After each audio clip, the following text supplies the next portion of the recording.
Good morning, listeners, students, teachers, and lovers of knowledge across the globe. This is Oxygen 96.9 FM, the station where you are informed, inspired, and ignited.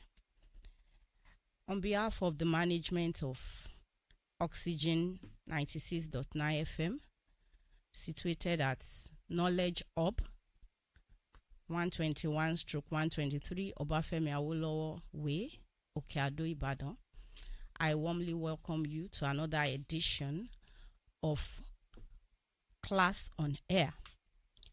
I am going to be your host for today, and we'll be looking at the subject biology. I am BISI BABALOLA. Behind the scene, I have my producer and my studio manager who are vibrantly working with me to make today's program another educative one. I really appreciate you, Sama. I'm not taking it for granted. The last time we met on this program, we looked at regulation of the internal environment. And I explained the reason why the internal environment of organisms should be kept constant. I also talk about the maintenance of a fairly constant internal environment that we call homeostasis. I also told you about some organs of the body that are involved in homeostasis. And we talk about the kidney as an homeostatic organ.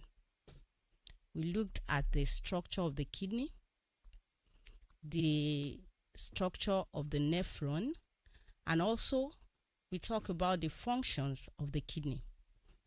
Today we are going to continue on that.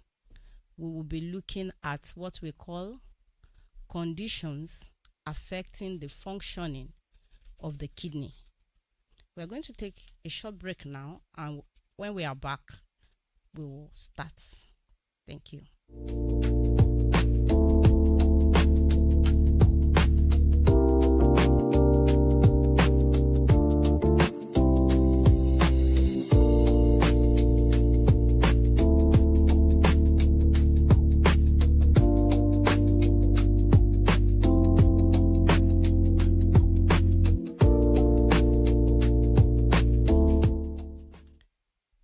Okay, thank you for listening.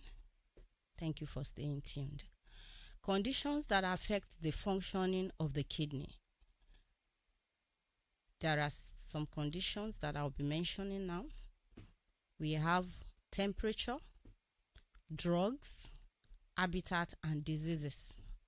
I'll say that again. Temperature, drugs, habitat, and diseases. And I'll be explaining each of the factors one after the other. Let's look at temperature.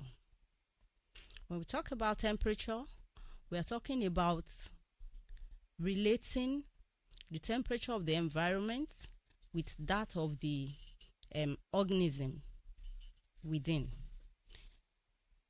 During cold weather condition, you will agree with me that the temperature of the environment is always very low. During this condition, you hardly see people sweat or organisms sweat because the skin does not remove any excess water from the body. So the kidney does all the work of removing excess water, salts, and other nitrogenous waste from the body. So the kidney, there's frequent urination, and the kidney does so much work during cold weather condition.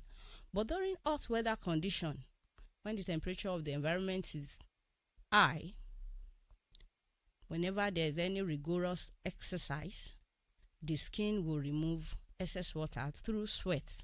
So the kidney does a little or no work, much work during the hot weather condition.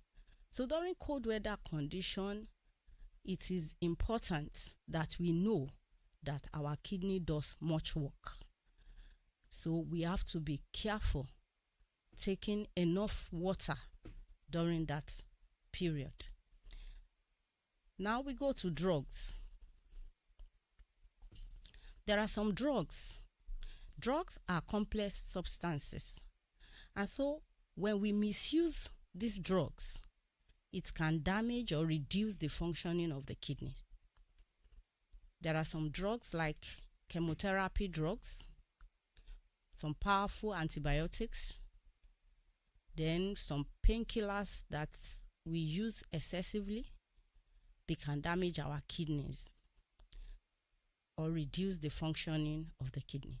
Then hard drugs, example like cocaine, heroin, amphetamine, all these drugs, they affect the functioning of the kidney. Then we also have the habitats. The habitat, habitat is a place where organism lives. But the aquatic habitats especially is the vertebrates living in aquatic habitat. They have to adjust often because their kidneys are affected by their habitats. For instance, some organisms staying in freshwater environments, they live in an environment that is hypotonic to their body fluid. So water enters their body often. They have to adjust to this condition by excreting so much salt and nitrogenous waste in their urine. But organisms that are living in marine environments, they live in an environment that is hypertonic to their body fluid. What we mean is that the solute concentration in the environment is higher than that of the body. So definitely what will happen